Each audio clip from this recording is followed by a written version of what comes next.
It's a chaotic scenario. A driver plowing into a crowd, officers unable to fire at him. The Bay Area Police Union is using this provocative new video in the use of force debate.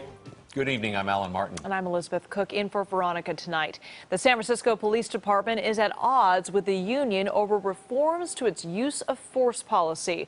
The major hangup?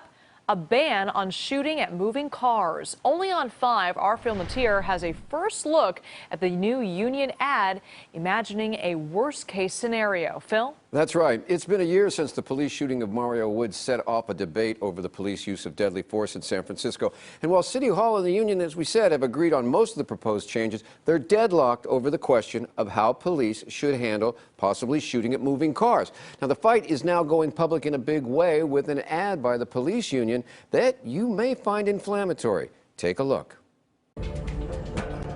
It's a sunny autumn day, and a group of activists are quietly marching on a city street.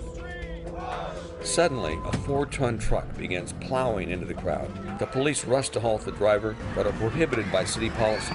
The ad, which will begin airing later this week, singles out Police Commission President Susie Loftus, who has been wrangling with the union for months over language on a proposed ban at police shooting at cars. It's all part of an overhaul of the department's use of deadly force. With this prohibited weapons policy, we can't stop senseless slaughter. It's very Trump-esque. I think what we have here is a campaign, unfortunately, that is kind of the fear-mongering we're seeing across the country. I don't see it that way because this is actually happening throughout the world. In Nice, France, 86 people died before police shot and killed the terrorist driver. And then, of course, we have Ohio State that happened 2 days ago. Commission President Loftus, however, says such exceptions are covered in the new rules. If something's happening and the very best thing to do is to use your firearm, you're able to do that, but it's based on your critical decision making. The commission agrees with that as well. The department agrees with that. They just don't want to put it in the language. Well, what it boils down to is you can't predict everything an officer is going to face, but what we know is it's more dangerous for the public, for officers, for civilians, when there's not a strict ban on shooting at cars. When you shoot at a moving vehicle, it's an unmanned missile that could go into a crowd. Former Chief Greg Suhr agrees with the commission, as does Acting Chief Tony Chaplin.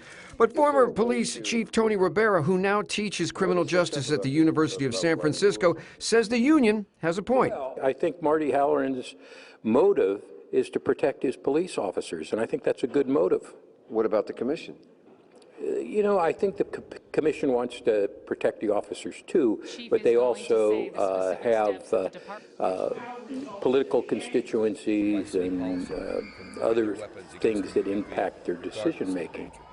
And they aren't alone. As we've just said, the union is very deep into politics as well, not only with the police commission, but with the Board of Supervisors as well. This debate is going to go on, and from the looks of things, it's going to get even more heated. Back to you guys.